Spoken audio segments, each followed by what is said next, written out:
please.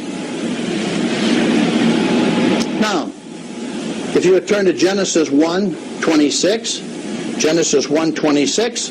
Oh, I have it right in front of me here. Okay.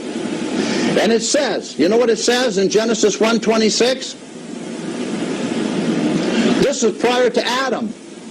This is of the first world age, because we didn't get into the second world age till Genesis 2:7. Is this correct? When Adam was brought forth, it said, Yahweh is speaking, and he says, and Yahweh said, let us make man in our image.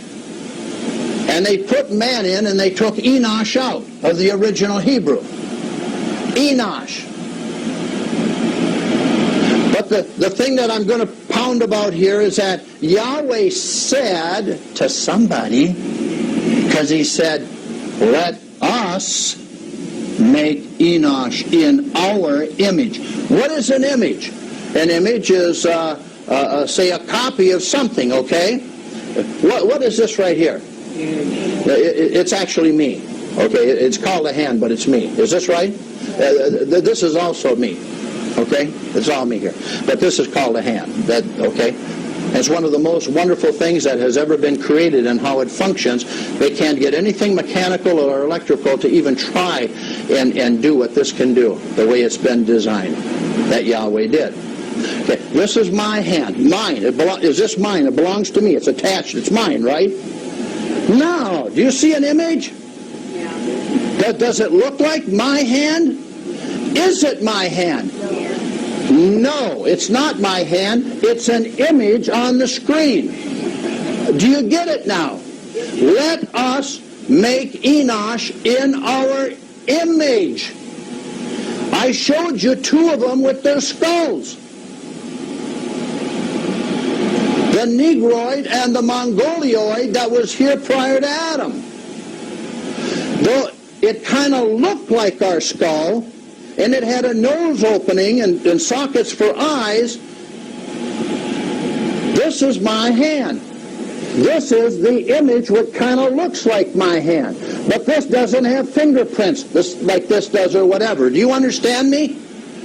That's why he says in Genesis 1:26, and Yahweh said, let us make Enosh in our image, after our likeness. Not the same, not the same. After our likeness, and let them have dominion over the fish of the sea, over the fowl of the air, over the cattle, over the earth, and over every creeping thing that creeps upon the earth. So Yahweh created Enosh in his own image. In the image of Yahweh created he him, male and female created he them. Why is that important now? We got to go back to verse 26. And it's Yahweh is speaking to somebody. He said, let us make them in our image. Who's the us?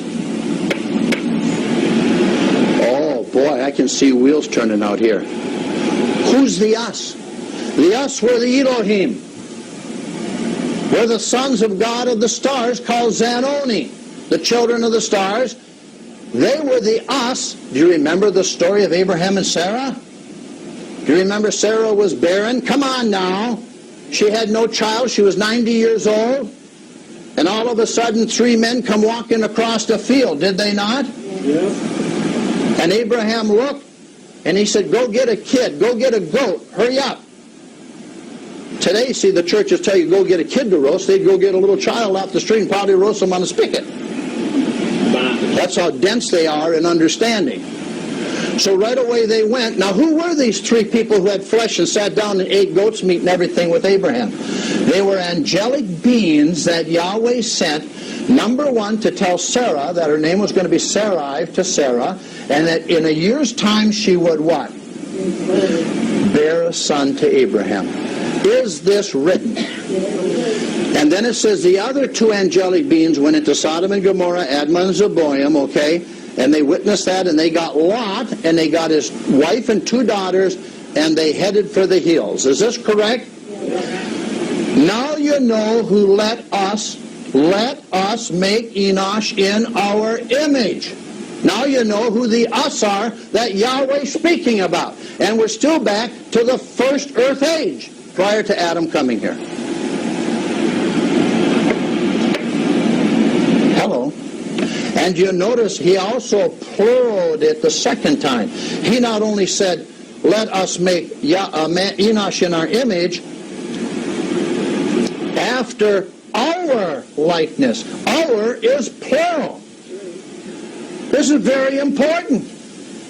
This is extremely important. Because if you don't lay the foundation and lay the concrete right, or have the steel rods in the concrete to reinforce it, to lay the foundation, when you start putting the walls up and the roof on, you might have some problems, or the concrete might crack if it comes under too much weight and too much pressure. Will it do that? Yes. Let us, and what? In our image, plural, saith Yahweh. This is before Adam was brought onto the earth, as Adam was what? What does it say in Luke chapter 3? And Adam was the Son of God. It doesn't say here that these are the sons of God, because they're only in the image. If you go on to read, it said Adam was the son of Yahweh God. He was the same flesh of flesh, bone of bone, blood of blood, spirit of spirit.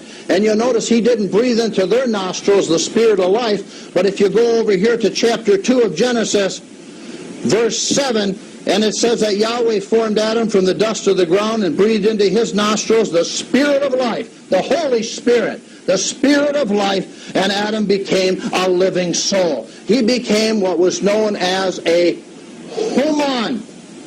H-U-M-A-N.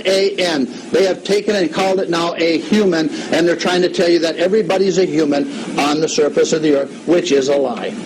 In order to be a human, you have to be of the Holy Spirit, of the seed of Adam through Seth, all the way down to Abraham, all the way to Isaac, all the way to Jacob's sons, and to the progeny of Jacob's sons, in order to be a human on the surface of the earth, to have the Holy Spirit in you, because you are what? The holy seed.